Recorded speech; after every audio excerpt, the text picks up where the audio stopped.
हम पढ़ते हैं मसीही बिशारती जिंदगी।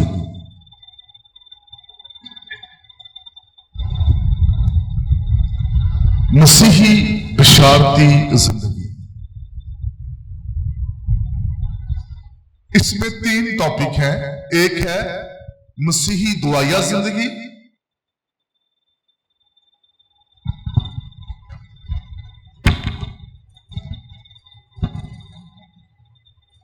और फिर है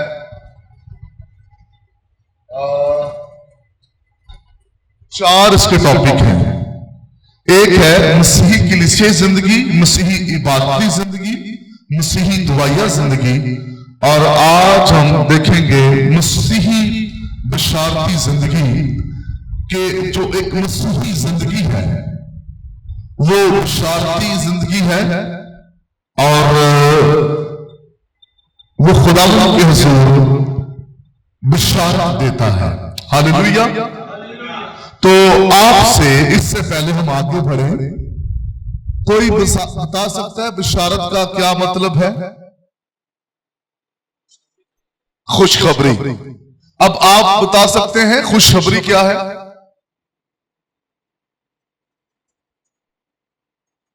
जी,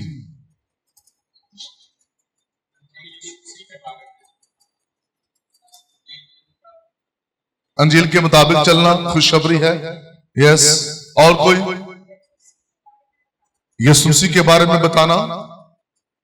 आप फाइनल कर लें, आप आपस में स्टूडेंट के मसीह जिंदगी चलना या बताना फाइनल क्या है खुशखबरी।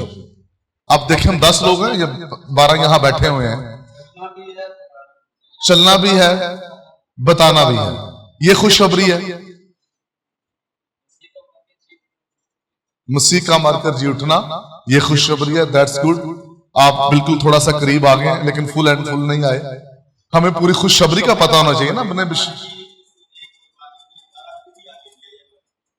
ये तो आप बिल्कुल ठीक कह रहे हैं, लेकिन कोई ऑथेंटिक बात करें ना, वर्ष जिससे पता चले कि ये खुशखबरी है।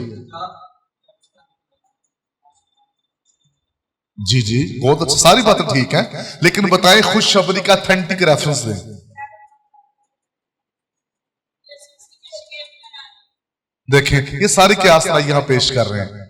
आप पादरी साहब निकालें, बाइबल है पास, निकालें सारे। अब आपको ये पता चल जाए, स्टूडेंट्स को सीखें आप बातों को।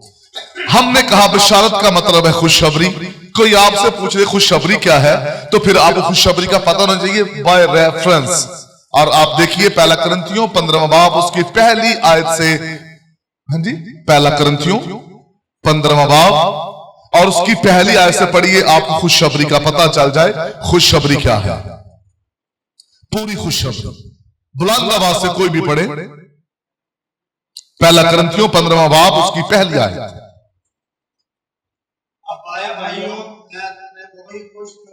जी, अब ऐ भाइयों मैं तुम्हें वही खुशखबरी जिताए देता हूं, शाबाश, जो पहले दे चुका हूं,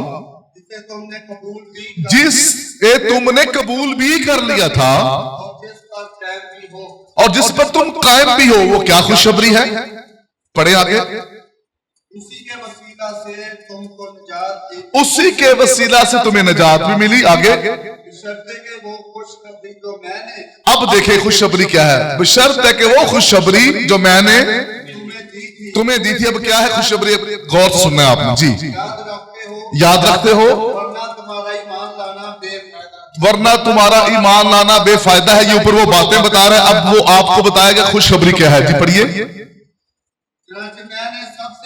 चुनाचा मैंने सबसे पहले तुम्हें वही बात पहुंचा दी जो मुझे पहुंची थी। यानी कि आसमान से जो पौलुस रसूल को बात पहुंची है खुशखबरी की, वो कहता है मैंने तुम्हें भी पहुंचा दी। अब क्या है खुशखबरी? जी भाई जेमस, ये है पूरी खुशखबरी। अब ध्यान सुनना, क्योंकि हम स्टूडेंट्स हैं और कहीं ना कहीं मुबशराना एज ए पासवान खिदमत कर रहे हैं। तो आम लोगों से हमारा जो जवाब है वो बिल्कुल हटकर और ऑथेंटिक होना चाहिए। जब हमसे कोई पूछे कि खुशखबरी क्या है तो हम बाय रेफरेंस बात करें किसी के साथ, तो ये ऑथेंटिक बात होगी। वैसे आप कहेंगे नजात है, चलना है, जिंदगी है, फलां है, तो कोई आपके साथ मुतफिक हो ना हो वो उसकी मर्जी है। अगर आप चाहते हैं आपके थॉट्स के साथ कोई मुतफिक हो जाए तो फिर आप वर्ष से बात करेंगे, आयत से बात करेंगे, उसे कोई डिनाई नहीं कर सकता। तो क्या है खुशखबरी? मैं तुम्हें वही खुशखबरी बता देता हूं। मसीह किताब मुकद्दस के मुताबिक मुआ, आगे और दफन हुआ, यस, और तीसरे दिन किताब मुकद्दस के मुताबिक जी उठा। ये है जी खुशखबरी। हालेलुया, ये पूरी खुशखबरी है। और यही खुशखबरी रसूल सुनाते थे। इमाल 2 बाब, और उसकी आप जब 2 बाब को पढ़ेंगे तो वहां पर आपको मिलेगा पतरस का पहला वाज ही मसीह की मसलूबियत पर था, मसीह के मरने, दफन होने, उसके जी उठने पर। तो हमें खुशखबरी का पता होना चाहिए। मैंने कहा बशारत क्या है, आपने कहा खुशखबरी। मैंने जब पूछा खुशखबरी क्या है तो फिर शायद आप उस तरह उसको एक्सप्लेन नहीं कर सके। आपने, क्योंकि आप स्टूडेंट हैं, आप खिदमत में हैं, तो जब आपसे कोई फील्ड में, जब आप खिदमत में निकलेंगे, कोई आपसे सवाल करेगा तो फिर आपने क्या करना है, इस हवाले को कोट करना है और लोगों को बताना है कि ये खुशखबरी। हमारे लिए खुशखबरी क्या है? मसीह किताब मुकद्दस के मुताबिक हमारे गुनाहों के लिए मुआ और दफन हुआ और तीसरे दिन मुर्दों में से जी उठा। और ये खुशखबरी का ये जो हिस्सा है ये आपको रसूलों के अकीदा में नजर आएगा। और क्या हम पढ़ते हैं? मर गया, दफन हुआ, तीसरे दिन मुर्दों में से जी उठा, बाप के दाहिने तरफ। हालेलुया, यानी कि ये खुशखबरी का हिस्सा रसूलों के अकीदा के अंदर भी है। तो हमें यह पता होना चाहिए कि खुशखबरी क्या है। टूटी फूटी मुनादी का आपने हिस्सा नहीं बनना। आप जब भी मुनादी करने के लिए निकले तो आपकी मुनादी के अंदर ताकत होनी चाहिए, आपकी मुनादी पर आपको पूरा अबूर हासिल होना चाहिए। इसलिए हर बात जो आप सीख रहे हैं या कर रहे हैं, आगे प्रीच करना चाहते हैं, उसको जरूर अच्छे तरीके से स्टडी करें। तो ये बात अब आज आपने नोट कर लेनी है। बशारत खुशखबरी है। खुशखबरी हमने पहला कुरिन्थियों 15वां बाब उसकी पहली जो 3-4 आयत हैं हमने उनको पढ़ा है कि खुशखबरी क्या है। अच्छा, मसीही बिशारती जो जिंदगी है वो क्या है? खुशखबरी। प्रेज़ द लॉर्ड, आमीन। यहां पर मसीही जिंदगी जो खुशखबरी के ताल्लुक से है, ईमाल की किताब उसका पहला बाब 8वीं आयत पढ़िए, जिसका मरकजी हवाला मुसन्नफ ने दिया है। ईमाल 1 बाब की 8 आयत को पढ़ें जी। ईमाल की किताब 8 आयत जी, पहला बाब 8 आयत।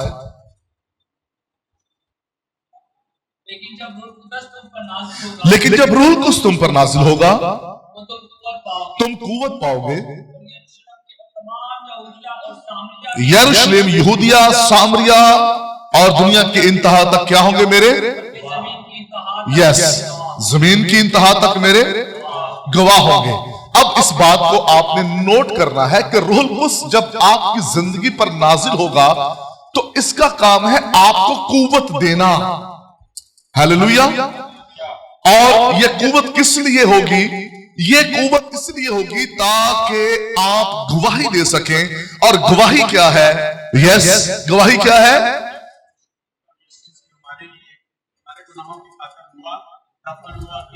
तीसरे दिन। यस, ये है गवाही। रूहुल कुद्स हमें इसलिए दिया गया ताकि हम कुव्वत पाएं। और ये कुव्वत आपको कब मिलती है? जब आप दुआ में ठहरते हैं, आप प्रेयर करते हैं, वर्शिप करते हैं, आपको कुव्वत मिलती है।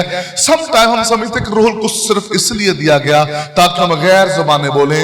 और गैर जुबानों में आप बोलना बहुत अच्छी बात है, क्योंकि जो बेगाना जुबानें बोलता है उसकी अपनी स्पिरिचुअल ग्रोथ है, ज्यादा से ज्यादा बोले। लेकिन इसको बोलने से आपको क्या मिलेगी? बरकत मिलेगी, आपको कुव्वत मिलेगी, आपकी रूहानी तरक्की होगी। और वो कुव्वत लेकर आप क्या करेंगे? फिर निकलेंगे। मसीही बिशारती जिंदगी ये है कि हम गवाही दें, दूसरों को यीशु के बारे में बताएं, अंजील सुनाएं। ये हमारे लिए करना नहायत जरूरी है। अब अब ज्यादातर क्या है, अगर एक चर्च के अंदर 50 लोग गैर जुबानें बोलते हैं और 30 नहीं बोलते, तो जो 50 गैर जुबानें बोल रहे हैं, क्या वो 50 के 50 खुशखबरी सुना रहे हैं? क्या वो 50 के 50 जो हैं वो रूहें जीत कर ला रहे हैं? अगर वो गवाही नहीं दे रहे, तो फिर उन्हें याद रखिए, रूहुल कुद्स की कुव्वत का कोई फायदा नहीं है। मेरे पास अगर मोबाइल है, अगर मैं उसको इस्तेमाल नहीं कर रहा, तो उसका कोई फायदा नहीं है। अगर सिर्फ मैंने इतना महंगा मोबाइल ले लिया, मैं सैमसंग का मोबाइल ले लेता हूं, अगर हेलो ही करना है, बात करनी है, तो फिर नॉर्मल सा कोई ले, आपको जस्ट कॉल करनी है। अगर आप उसमें बहुत से इफेक्ट देख रहे हैं, अच्छा एक मोबाइल रहे हैं, आप एप्पल का ले रहे हैं, सैमसंग का ले रहे हैं, तो फिर आपको वो यूज करना भी आना चाहिए। अगर आप यूज नहीं कर रहे, तो इतना एक्सपेंसिव क्या लेने का फायदा, अगर सिर्फ पिक्स उसकी बनानी है। तो कहने का मतलब ये है, जब हमने रूहुल कुद्स ले लिया है, पाक रूह हमने हासिल कर लिया है, तो फिर पाक रूह को अपनी जिंदगी में काम भी करने दें, इस्तेमाल हो पाक आपके वसीला से खुदा का रूह काम करे। अगर जुबानें बोलते रहेंगे, तो फिर उसका फायदा नहीं आपको। पाक रूह महदूद नहीं है, लामहदूद है, उसकी कुव्वत भी लामहदूद है। सो फर्स्ट रूहुल कुद्स जो है, बिशारती जिंदगी जो है, वो गवाही से भरी हुई जिंदगी है जी। आगे है बिशारत क्या है, इसका मैंने आपको पहले बताया कि बिशारत क्या है, ठीक है। आगे है नंबर 2 पर, हमें क्यों बिशारत देनी चाहिए, हमें क्यों बिशारत देनी चाहिए। पहला तीमुथियुस 2:4 आयत ये कहती है, वो चाहता है कि सब आदमी नजात पाएं और सच्चाई की पहचान तक पहुंचे। अब ये एक और बात, अगर कोई आपसे कहे कि भाई आप क्यों अंजील सुनाते हैं, हम क्यों बिशारत देते हैं, क्यों गवाही देते हैं, तो ये क्या है, खुदा का मंसूबा है कि सब लोग जो हैं क्या करें, नजात पाएं। हम इसलिए खुशखबरी सुनाते हैं। रोमियो 1:14 के अंदर लिखा है, मैं यूनानियों और गैर यूनानियों, दनाओं और नदानों का कर्जदार हूं। आमीन। पौलुस से क्या कहता है, मैं क्या हूं, कर्जदार हूं, अंजील का, खुशखबरी का, गवाही का कर्जदार हूं। फिर पहला कुरिन्थियों 9:16 आयत के अंदर पौलुस कहता है, अगर खुशखबरी ना सुनाऊं तो मेरा कुछ फख्र नहीं, क्योंकि ये तो मेरे लिए जरूरी बात है, लेकिन मुझ पर अफसोस अगर खुशखबरी ना सुनाऊं। अगर वो कहता है मैं खुशखबरी नहीं सुनाता, तो मुझ पर क्या है, अफसोस है। अब खुशखबरी का जो मैसेज है, ये कोई आम नहीं है। आप शिफा पर बोल सकते हैं, मौजों पर बात कर सकते हैं, लेकिन यीशु की सलीब की कुदरत पर जब आपको बात करनी है, जब आप कफारे पर बात करेंगे, जब आप नजात पर बात करेंगे, यीशु मसीह के दफन होने मरने पर बात करेंगे, उसके जी उठने पर बात करेंगे, तो उसके लिए आपके पास एक अच्छे जो है नॉलेज का होना जरूरी है, इल्म का होना जरूरी है। आपके पास एक अच्छा मुवाद हो, जितना अच्छा मुवाद होगा उतनी बेहतरीन आप मुनादी कर सकेंगे। और ये मुवाद कैसे मिलता है, पढ़ने से, स्टडी करने से, रिसर्च करने से। आप मसीह की सलीब के ताल्लुक से और उसके मरकर जी उठने के ताल्लुक से आप अच्छे मवाद को जमा करके जब आप डिलीवर करते हैं, तो फिर लोगों के दिलों पर चोट लगती है, और जब चोट लगती है तो फिर लोग चिल्ला उठते हैं, हम क्या करें कि नजात पाएं। सो पौलुस कहता है, अगर मैं खुशखबरी ना सुनाऊं तो मुझ पर क्या है, अफसोस है। अब जिनको रूह के बपतिस्मे हुए हैं, जो बेगाना जुबानों में दुआएं करते हैं, आज मैं उनसे ये बात कहना चाहूंगा, अगर वो गवाही नहीं देते, खुशखबरी नहीं सुनाते, तो कलाम ये कहता है कि उन पर अफसोस है। अच्छा, गवाही देने के कई तरीके, जरूरी नहीं कि आप स्टेज पर आकर कलाम सुनाएं, बहुत से तरीके हैं लोगों को जीतने के। बहनें, भाई, आप लोगों को, आप पड़ोसी को कलाम सुनाएं, आप उनको अपने अच्छे फ्रेंड बना सकते हैं, आप उनको अच्छे दोस्त बनाएं, उनको चाय पर बुला सकते हैं। भाई मैं साथ चाय पीने, बहन आप आए, मैं आपके साथ चाय पीना चाहती हूँ, मेरे घर में आए, मुझे बहुत अच्छी लगती है, तो मैं चाहती हूँ कि आप मेरे घर में आए, तो हम चाय पीना चाहेंगे। वो आपके घर में आएगी, आप उसे चाय पिलाएंगे, आपके तल्लुकात कायम होना शुरू हो जाएंगे। अगर उसमें आप एक गिफ्ट उसे देती हैं मसीह के लिए, आप इन्वेस्ट करते हैं, आप उसे 2000-2500 का एक सूट गिफ्ट करते हैं, ये बहन आपके लिए, आप किसी भाई को गिफ्ट करते हैं, ये शर्ट आपके लिए, तो आपके लिए दरवाजा खुला है उसके करीब जाने का, गवाही देने का, अंजील सुनाने का, और फिर आप अपना काम कर सकते हैं, अपने मिशन को पूरा कर सकते हैं। आप कह सकते हैं मैं आज आपको फलां जगह पर लेके जाना चाहता हूं, आपको पिज्जा खिलाना चाहता हूं, ये आपके फाइनेंस पे डिपेंड करता है। आप चाय पिलाना चाहते हैं, खाना खिलाना चाहते हैं, रिफ्रेशमेंट किस तरह की देना चाहते हैं, इसका मतलब है हम किसी ना किसी तरीके से उसके करीब हो जाएं। जितने पर्सनल काउंसलिंग से लोग तब्दील होते हैं, शायद पुरपुर से उतने लोग तब्दील ना हो। तो पर्सनल काउंसलिंग जो है, आपकी फेलोशिप है, ये दूसरों को तब्दील कर सकती है। सो ये भी तरीका है अंजील सुनाने का। एक मिशनरी था जिसने चाइना के अंदर बड़ा काम किया, और उसने वहां पर जाकर जूतियां बनाने का जो मोची का काम है वो उसने शुरू किया, और उसका इस दुरानिये के दरमियान उसका रवैया बड़ा अच्छा होता था।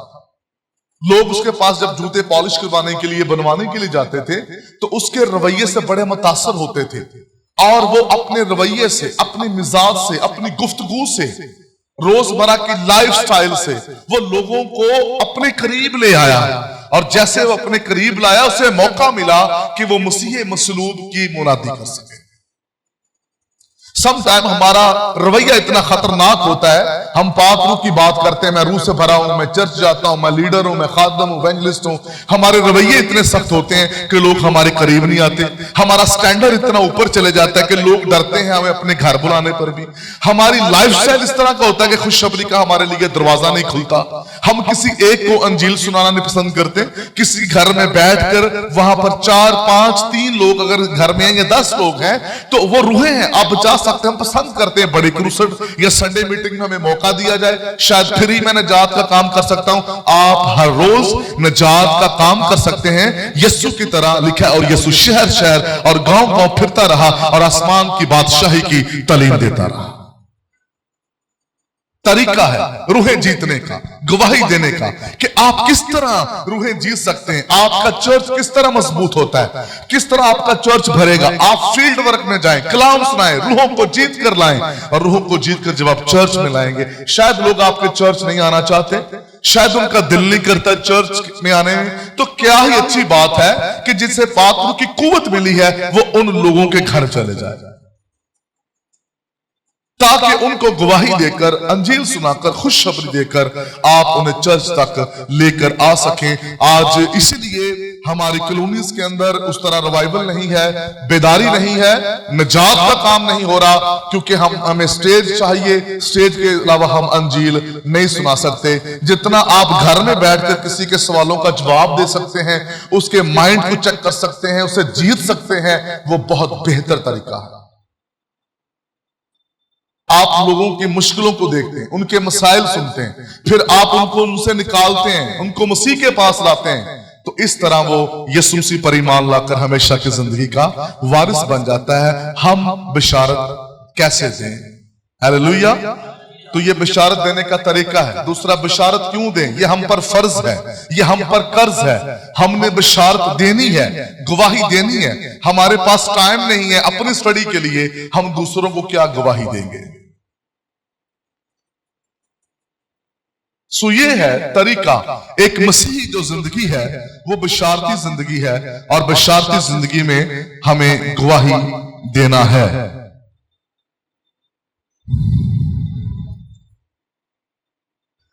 फिर दूसरा तीमुथियुस 4:17 पौलुस कहता है, मगर खुदावंद मेरा मददगार था और उसने मुझे ताकत बख्शी ताकि मेरी मार्फत पैगाम की पूरी मुनादी हो जाए और सब गैर कौमें सुने, और मैं क्या करें?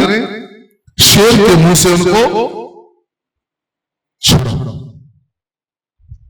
ये पौलुस रसूल कह रहे हैं कि जो मेरी मार्फत पैगाम है वो गैर कौमों तक भी पहुंचे, और शेर के मुंह से जो है लोगों को छुड़ा सके। मत्ती 28:20। और उनको ये तालीम दो कि उन सब बातों पर अमल करें जिनका मैंने तुम्हें हुक्म दिया, और दुनिया के आखिर तक हमेशा तुम्हारे साथ रहूंगा। ये सुनकर तुम सारी दुनिया में जाकर अंजील की मुनादी करो। हालेलुया। ये मुनादी है जो हमें पूरी दुनिया में जाकर करनी है, और ये हम पर फर्ज है। हम पूरी दुनिया में निकलें, पूरी दुनिया में गवाही दें, और उसके लिए हमें रूहुल कुद्स की कुव्वत की जरूरत है। और जब कुव्वत मिले तो फिर हमारी रोजमर्रा की ये जिंदगी होनी चाहिए कि हम गवाही दें। 365 दिन होते हैं साल में, तो हर एक दिन में आप गवाही दें। शागिर्दों ने गवाही देने का सिलसिला शुरू किया। उन्होंने यरूशलेम में, उन्होंने यहूदिया में, सामरिया में, गैर कौमों में भी वो गए, और फिर वह दुनिया के इंतहा तक मसीह की गवाही देने के लिए गए, जिसके सबब से पूरी दुनिया में मसीही हैं। दुनिया में सबसे ज्यादा आज जिसकी तादाद है वो मसीहों की है, और उसके पीछे बहुत बड़ा रोल जो है रसूलों का है, मिशनरियों का है, जिन्होंने मसीह की तालीम फैलाने में बड़ा काम किया। और उन्होंने बड़ी एफर्ट की है। हॉस्पिटल्स बनाए, कॉलेजेस बनाए, उन्होंने हॉस्टल उन्होंने बनाए, और दीगर इदारे उन्होंने कायम किए, ताकि लोगों को जो है मरहम पट्टी के जरिए से, एजुकेशन के वसीला से, ऑर्फन हाउस के वसीला से, हॉस्टल्स के वसीला से लोगों को मसीह के पास लाया जाए। ये तरीकेकार है गवाही के। हम किस तरह गवाही दे सकते हैं? आज जो लोग सिंध में जाते हैं और लोगों को मसीह के पास लाते हैं, तो उनका क्या तरीकाकार होता है?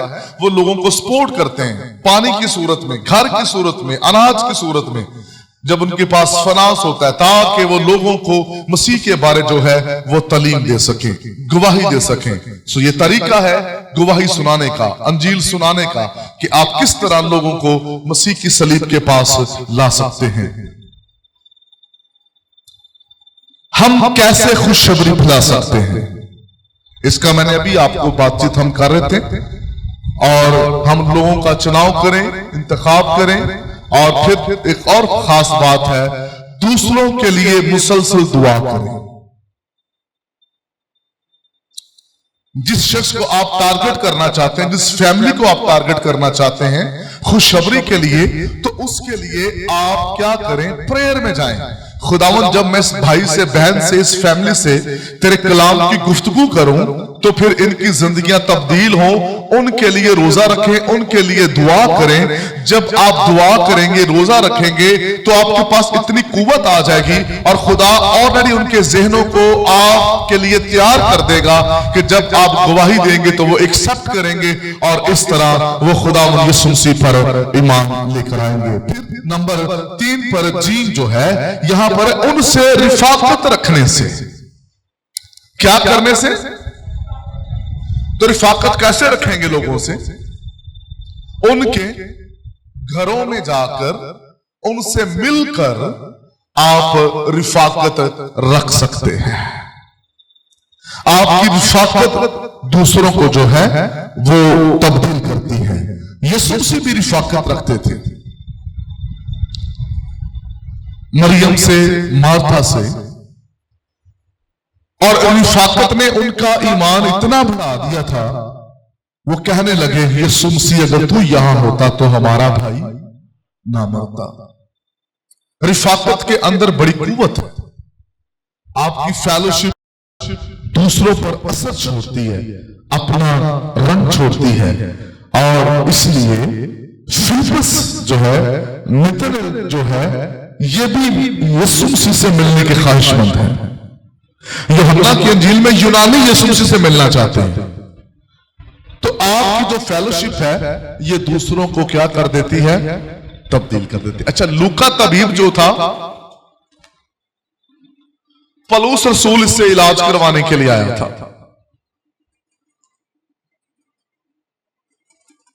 और लूका तबीब जो है, क्योंकि ये एक पढ़ा लिखा शख्स था, मेडिसिन बनाता था, और खूबसूरत बात यह है कि पलूस इससे मेडिसिन लेने आया, और पलूस से खुशखबरी ने इसकी जिंदगी तब्दील कर दी। हालेलुया। आपकी रिफाकत दूसरों को तब्दील कर देती है। और हमारा ज्यादातर क्या होता है कि हम किसी की शादी में चले जाएं, हम अंजील सुनाने वाले भी होते हैं, गवाही देने वाले भी होते हैं, लेकिन हम फिर पकड़े भी नहीं जाते। पास्टर हो के लोग डांस कर रहे होते हैं, मुबश्शिर हो के वो डांस कर रहे होते हैं, बहनें जो चर्च पर मीटिंग लीड करती हैं, खवातीन मीटिंग, सरगर्म बहनें, वो शादी के दिनों में हर वो काम कर रही होती हैं जो उन्हें ज़ेबा नहीं है। और हम अगर ये सन्नरी ये सिखाती है, अगर आपको शादी में मौका मिला है अपना असर छोड़े। आप फौदगी में गए हैं, आप उस फेलोशिप में बैठे हैं, अपना असर छोड़े। आपको बर्थडे में इनवाइट किया गया, अपना असर छोड़े। किसी हकीका में आपको बुलाया गया, अपना असर छोड़े। हमारा काम है असर छोड़ना। आप कटिंग करवाने गए हैं, आप शेव करवाने गए हैं, आप अपना काम करते जाएं। आप ट्रैवल कर रहे हैं, आप अपना काम करते जाएं। हर जगह गवाही दें, जैसे भी है हमें गवाही देनी। गवाही देने से लोग बदलते हैं, गवाही देने से। अभी हमारे पाकिस्तान के अंदर बहुत से शहर हैं जहां पर चर्च नहीं है, जहां पर कलाम सुनाने वाले खादम नहीं है। आप जाएं दीर के इलाका, हुंजा वाली साइड पर निकलें, ऐसे ऐसे इलाके जहां चर्चेस नहीं है। पंजाब के अंदर भी ऐसे इलाके जहां चर्चेस नहीं है, खादम वहां तक नहीं पहुंचे। तो मसीह की मुनादी के लिए हमें अपने आप को पेश करना है ताकि हम खुदावंद के हुजूर गवाही दे सकें। हम कैसे खुशखबरी फैलाएं, कैसे लोगों को यीशु मसीह के पास लाएं। हमें चाहिए कि बिशारत के लिए हफ्तावार या पैगामों से मुख्तलिफ कोई किताब उनको बहम पहुंचाएं। फिर है हमें रोजाना कलीसिया के लोगों को घर घर जाकर मिलना और उन्हें मुयस्सर पैगाम सुनाना और उनके लिए मुसलसल दुआ करनी चाहिए। अच्छा, पहले क्या करना है? मुयस्सर पैगाम सुनाना है और फिर उनके लिए दुआ करनी है। आगे कहता है और बाज़ औक़ात उन्हें अपने घर चाय या खाने की दावत देना, उनसे शख्सी तौर पर बातचीत करना और उन्हें यह बताना बहुत जरूरी है कि मुझे कैसा ईमान मिला है, मुझे कैसी बरकत मिली है। 3 चीजें हैं यहां पर। 1 मुयस्सर पैगाम, 2 उनके लिए प्रेयर, और 3 उन्हें अपने घर में बुलाकर क्या खिलाएं? चाय पर बुलाएं, खाने पर उन्हें अपने घर में बुलाएं। तो पहली बात है कि मुयस्सर पैगाम। मुयस्सर पैगाम क्या है जी सवाल है आपसे। जो उन पर असर छोड़े। यस, और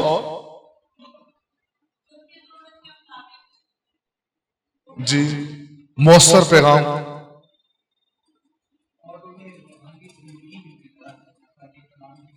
जी, और जी बहुत अच्छा है। मुयस्सर पैगाम जो है ना, ये उस वक्त डिलीवर होता है जब आप खुदा के बड़े करीब होते हैं, और मुयस्सर पैगाम उस वक्त डिलीवर होता है जब आप बड़े बोझ के साथ मुनादी करते हैं। फिर मुयस्सर पैगाम उस वक्त डिलीवर होता है जब आप पूरे तौर पर स्टडी करके निकलते हैं। ऐसे ही मुयस्सर पैगाम नहीं हो जाता। मुयस्सर पैगाम के लिए तालीम का होना जरूरी है। मुयस्सर पैगाम के लिए खुदा के करीब होना जरूरी है। और इस तरह आप जब पैगाम सुनाएंगे तो उस पैगाम के सुनाने से उनकी जिंदगियों में असर पड़ेगा, वो तब्दील हो जाएंगे।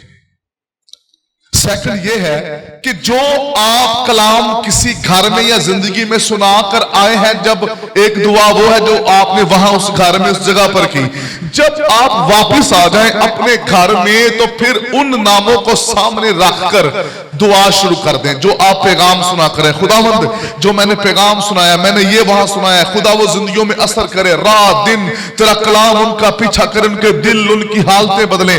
आप जब तक दोबारा विजिट पर वहां नहीं जाते जाते, प्रेयर करते रहें उस फैमिली के लिए, प्रेयर करते रहें। जो आप कलाम सुनाकर आए उसे पानी भी तो देना है ना,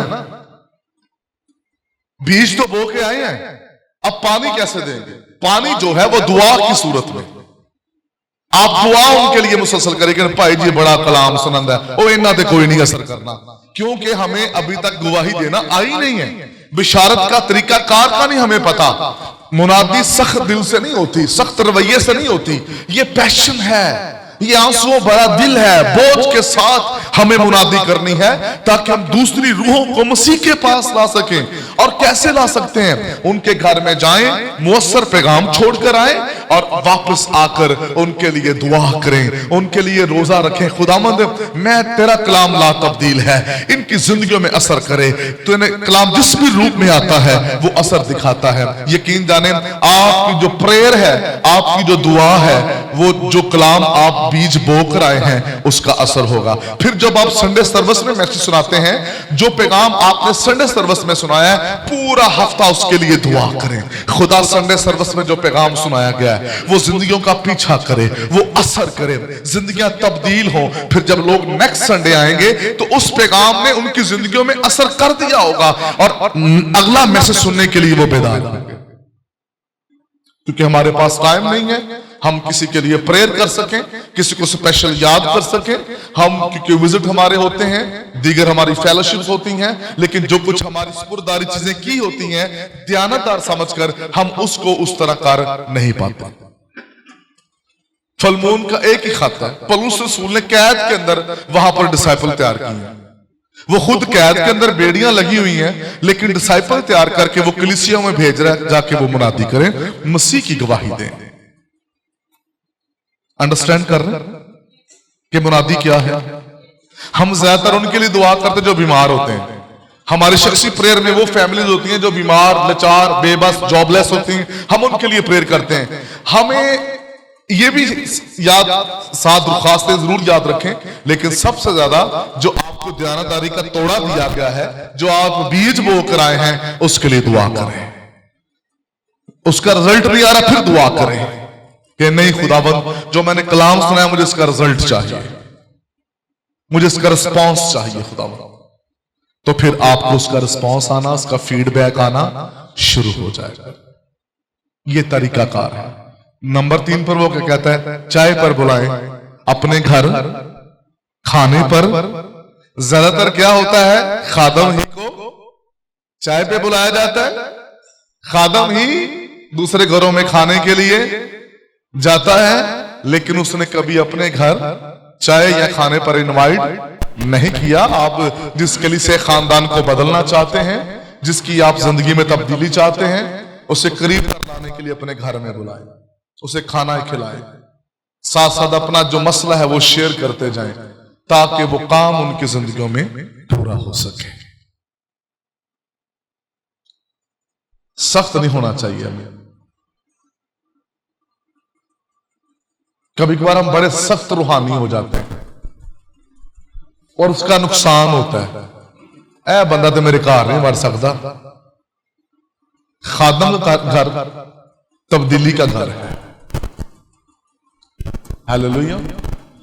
और यार इन्ने गंदे बंदे दे मुंह नहीं मैं लगता, साडे को डाले होंगे ना, और साडी भी गवाही खराब होएगी। यीशु मसीह जाम सूल लैन वाले दे घर बैठा, यीशु ने क्या, यीशु ने पता मेरी गवाही की मैं कौन हूं। जिन्हों के घर जाके बैठा वो भी यीशु ने शक करना शुरू हो गया। जो थे फाशा औरत आ गई। जब आपके पास बोझ होता है, यीशु हुंदा गुस्से वाला फुल भर जाता और दूर हो जा, तू तो नपाक, तेरी जुल्त किस तरह हुई तू मैनू छुए है। अगर साढ़े वगैरह होंदा ना यीशु है, ठीक है बहन जी मुलाकात होगी आपसे, ठीक है चर्च आए अही बचना है, कोई सानू को वेखना ले की कोई कहेगा है। पौलुस कहता अगर आज तक मैं आदमी को खुश करता रहता तो मसीह का खादम ना होता। यीशु मसीह ने जानियों को कलाम सुनाया है, फाशा बदकारों को कलाम सुनाया है, ਅਸੀਂ ਲੁਕਦੇ ਫਿਰਨੇ ਆ। कोई जनाकार बीबी या बंदा होता है कि और नहीं यार साड़ी भी एवं गवाही पलीत होएगी। आपकी गवाही को कुछ नहीं होगा, आपकी रिफाकत से वो जरूर बदल जाएगा। ऐसा कभी होया कणक चल के आंदी होए मैनू कट लो, ऐसा होया कभी है? दरख्त सेबा का तुहाडे घर आए चल के मैनू फड़ो मेरे तो सेब ला लो, ऐसे होया कभी? यानी कि जो मजदूर है, जो किसान है, जो बीज बोने वाला है, वो फसल काटने जाता है, उसे जाना पड़ता है। तो ये निजात के काम के लिए यीशु के वो पांव चूम रही थी, यीशु के पांव बालों से साफ कर रही थी और वो आंसू बहा बहा के यीशु के पांव चूम रही थी। वो अपना प्यार दिखा रही थी, यीशु के सामने एक एक गुनाह का इकरार कर रही थी। यीशु ने कहा तेरे गुनाह माफ हुए, आज के बाद गुनाह ना करना। हमने कभी कलाम सुनाया ऐसे लोगों को ढूंढ के? सानू डर ही बड़ा लगता। और नहीं जी है बरादरी का घर है ना बड़ा करप्ट जिहा, ते करप्टां नूं ते बचाना ते फिर साडी बुनियादी कादी जे ही करप्ट नहीं जीत सकते। यूहन्ना तो कहना सप के बच्चों, यूहन्ना ने सीधी सीधी बुनियादी की थी, उन्होंने ओदी वजह नाल कैद च पा दिता। हम किस तरह की बुनियादी कर रहे हैं? सलाम बहन जी, ये बहन बहुत अच्छी है, ये बहुत खादमों की खिदमत करती है, बड़ी पढ़ी लिखी है, बड़ी नेक है, गिफ्ट भी देती है, बहुत अच्छी बहन है ये। तो एक जी भैन ओदे मुंह च गुटका है, ओदी वेखनी ठीक नहीं, ओदे घर नहीं पद सामने जाना, नहीं नहीं नहीं नहीं उस रंग के मत्थे नहीं लगना, गवाही खराब होगी। याद रखें, ईमानदार की गवाही खराब नहीं होती, ईमानदार दूसरों की गवाही भी ठीक कर देता है। हालेलुया। खादमों का तरीका है बदलने का। यूरोप के अंदर लोग डांस क्लब बार के अंदर जाते हैं, वहां मुनादी करते हैं। सिंगापुर से खादम आए और उन्होंने कहा हम बार के अंदर जाके मुनादी करते हैं, उनकी दीवारों पर हाथ रखकर दुआ करते हैं। कहते कई बार क्लब जो हैं वो हमने चर्चेस के अंदर तब्दील कर दिए हैं। हालेलुया। फाशा औरतों को वो कलाम सुनाते हैं, जो बदकार औरतें होती हैं, पैसे जरूर देते हैं लेकिन कलाम सुना देंगे। इस तरह ज़नाकारों को, बदकारों को अड्डों से, गंदगी से निकाल कर मसीह की सलीब के पास वो ले आते हैं। और उसके लिए किस चीज की जरूरत है? रूहुल कुद्स की कुव्वत,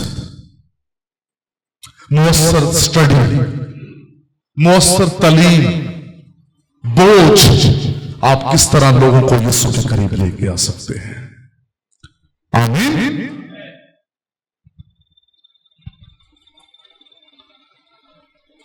अच्छा जी, मुबश्शिरों के लिए सबसे अहम बात यह है कि वो साबिर हो। नीचे है, बशारत अपनी मर्जी से ना दें, अगर ऐसे करेंगे तो मुअस्सर और फलदार साबित ना होगी। हमें सब्र और हिम्मत से काम करना चाहिए। आइए देखिए जॉर्ज मुलर क्या कहता है।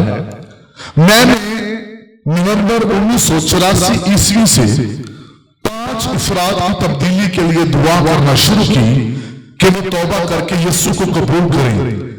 जैसे ही मैं रोज रोज दुआ करता गया, 18वें माह में उनमें से एक ने तौबा करके यीशु को कबूल कर लिया, दूसरे ने 5 साल के अरसा में, तीसरे ने 6ठे साल में और बाकी 2 ने जॉर्ज की वफात के बाद तौबा करके यीशु को कबूल कर लिया। जॉर्ज मुलर कहता है, मैंने जिन लोगों को कलाम सुनाया मैं मुसलसल उनके लिए दुआ करता रहा।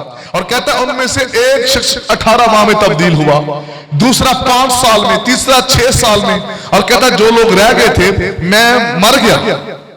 उसकी गवाही लिखने वाला कहता है कि जॉर्ज मुलर मर गया, लेकिन उसने जो दुआ की हुई थी उसकी दुआ के असर मरने के बाद भी काम कर रहे थे। वो मर गया, लेकिन जिनके लिए दुआ की गई थी वो तब्दील हो गए। असं कहने ओ भाई बड़ी दुआ की थी है, इन्हें कोई नहीं बदलना। बीज बोने वाला सुबह को बोए, शाम को बोए, बढ़ाना खुदा का काम है।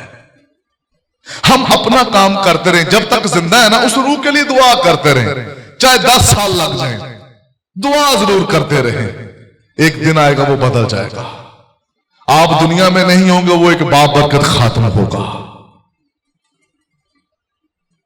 क्योंकि हम जल्दी से काम करना चाहते हैं, जल्दी से चीजों को देखना चाहते हैं, और जल्दबाजी जो है ये हमारे लिए नुकसान का बायस है।